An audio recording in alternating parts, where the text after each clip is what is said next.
নমস্কার, রানুজ গ্রিনারিতে আপনাদের সকলকে স্বাগত।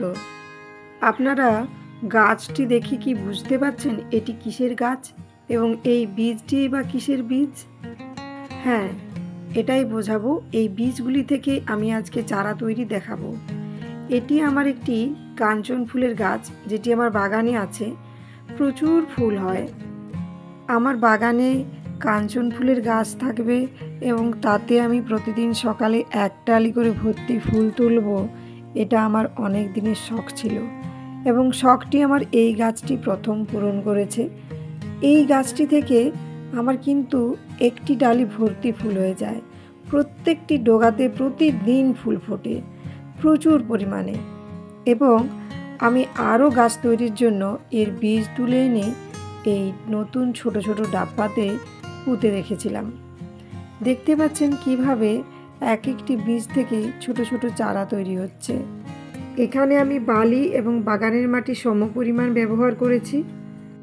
1 মাস পর আমার চারাটি এতটা বড় হয়েছে।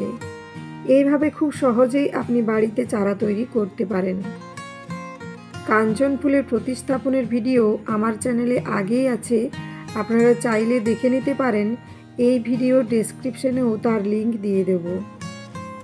নিজের গাছের বীজ তুলে চারা তৈরি করে তা থেকে আরও নতুন গাছ তৈরির আনন্দই আলাদা। প্রচুর পরিমাণে গাছ হলেও প্রতিটি গাছে আমাদের কাছে খুব প্রিয়। হ্যাঁ, প্রত্যেকটি গাছ পাতাবাহার থেকে ফুল ফল সবই আমার কাছে সমান গুরুত্বের। আপনারা এরকম কোন কোন গাছের চারা বাড়িতে তৈরি করেছেন কমেন্টে জানাবেন এবং তা থেকে ফল ফুল কীরকম পেয়েছেন, রেজাল্ট কীরকম হয়েছে সেটাও অবশ্যই লিখে জানাবেন। বর্ষাকালে গাছের উপর পরিশ্রম অনেক কম। এ সময় জল দেওয়ার ব্যাপার থাকে না, খাবার দেওয়ার ব্যাপার থাকে না, শুধু একটু ড্রেনেজ সিস্টেমটা ভালো করে খেয়াল রাখলেই হয়। তাই এই সময় আমাদের বাগানিদের ইচ্ছে থাকে কি কি গাছের ডালের কাটিং এই সময় বসাতে পারবো, কি কি গাছের চারা এখন তৈরি করতে পারবো। হ্যাঁ, আমার আবার এইসবগুলোতে খুব নেশা। আপনারা কি কি গাছের ডাল এখন বসাচ্ছেন অবশ্যই জানাবেন। এরপর বলে রাখি, কাঞ্চন গাছের চারা তৈরিতে কি কি বিষয়ে ভালোভাবে খেয়াল রাখা প্রয়োজন আছে। যে টবটিতে চারা বসিয়েছেন সেটির নিয়মিত আগাছা পরিষ্কার করতে হবে।